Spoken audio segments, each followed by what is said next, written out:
నమస్కారం city news కి స్వాగతం. ముందుగా ముఖ్యాంశాలు.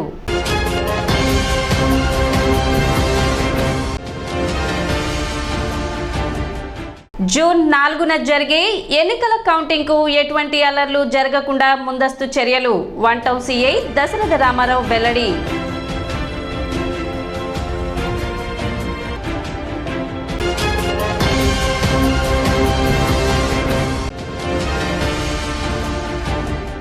మానసిక అంగవైకల్యం కలిగిన పిల్లల వివరాలను తల్లిదండ్రులు ఎన్రోల్ చేయించుకోవాలి.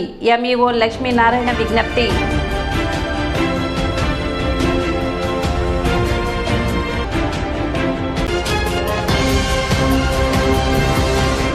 మానసిక అంగవైకల్యం కలిగిన పిల్లలకు సంబంధించి సర్వే చేయడం జరుగుతుందని, తల్లిదండ్రులు అటువంటి పిల్లల యొక్క వివరాలను సర్వేలో నమోదు చేయించుకోవాలని ఎంఈఓ లక్ష్మీనారాయణ తెలిపారు. ప్రత్యేక అవసరాలు కలిగిన పిల్లలకు వారి జీవన నైపుణ్యాలు మెరుగుపరచడమే కాక వారు అందరికీ వారే జీవించే విధంగా తర్ఫీదు ఇవ్వడం జరుగుతుందన్నారు. సర్వేలో భాగంగా సిబ్బంది ప్రతి ఇంటిని సందర్శించడం జరుగుతుందని, అటువంటి పిల్లలు ఎవరైనా ఉన్నట్లయితే వారి యొక్క వివరాలను సర్వేలో ఎన్రోల్ చేయించుకోవాలని తల్లిదండ్రులకు ఎంఈఓ లక్ష్మీనారాయణ సూచించారు.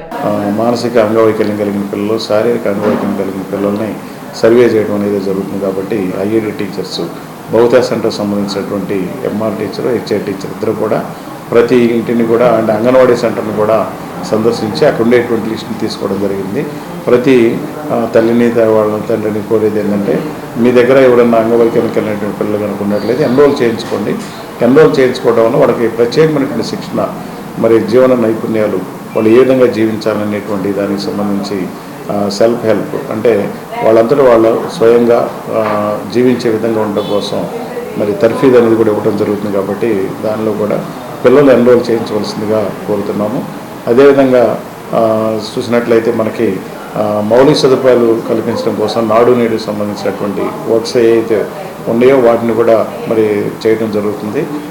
మామూలుగా ఈ వాటర్ కావచ్చు, రిపేర్స్ కావచ్చు, దాన్ని అదేవిధంగా మేజర్మైన రిపేర్స్ కావచ్చు, గ్రీన్ బోర్డ్స్ కావచ్చు, తర్వాత ఫర్నిచర్ కావచ్చు, దీనికి సంబంధించినటువంటి అన్నీ కూడా మరి ఇంకేమన్నా కొరతగా ఉన్నట్లయితే మొత్తం కూడా చేయించడం జరుగుతుంది. కాబట్టి రేపు పాఠశాల తెరిచిన నాటికి అన్నీ కూడా రెడీగా ఉంటాయి.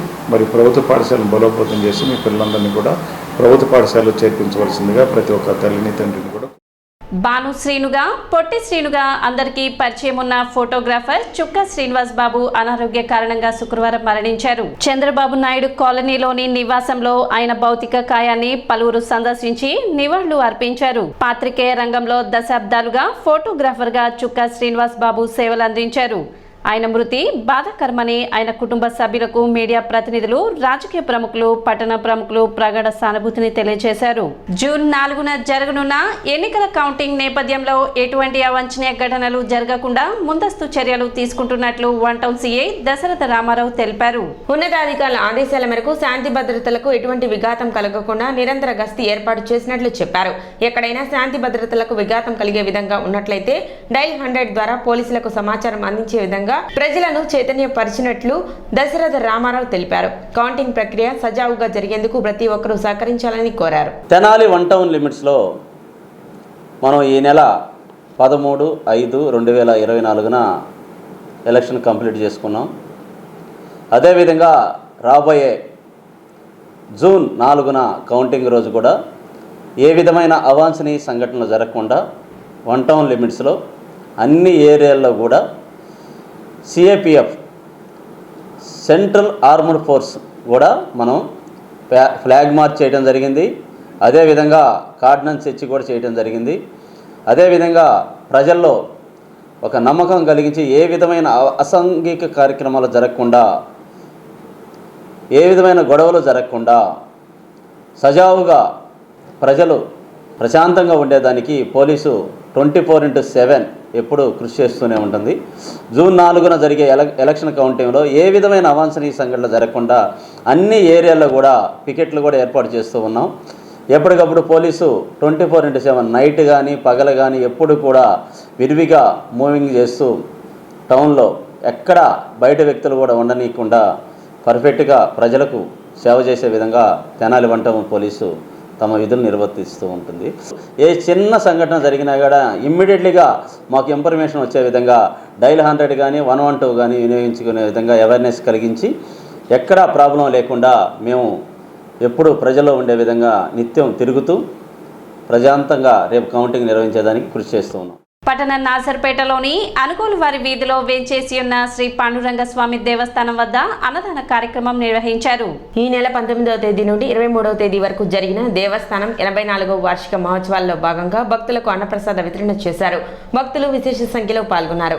కార్యక్రమాన్ని దేవస్థాన అర్చకులు తురగా నాగరాజు శర్మ, తురగా సాయి భరద్వాజ్ శర్మ, కాకునూరి శివ, సూర్యకుమార్, మురళీకృష్ణ తదితరులు పర్యవేక్షించారు.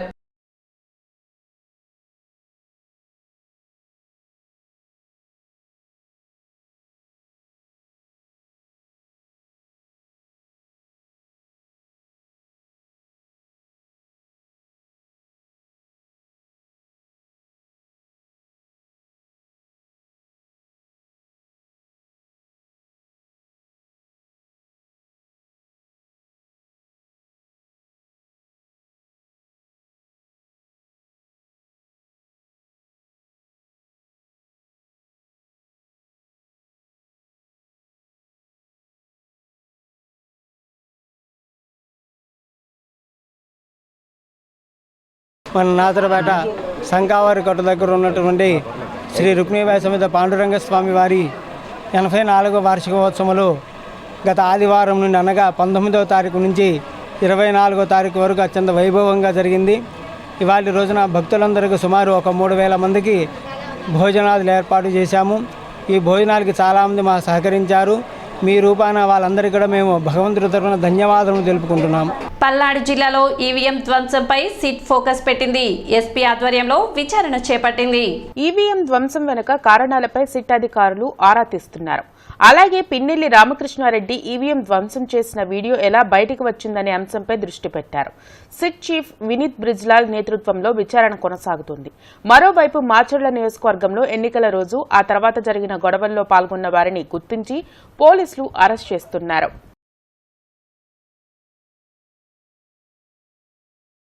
ఇప్పుడు ఒక చిన్న విరామం.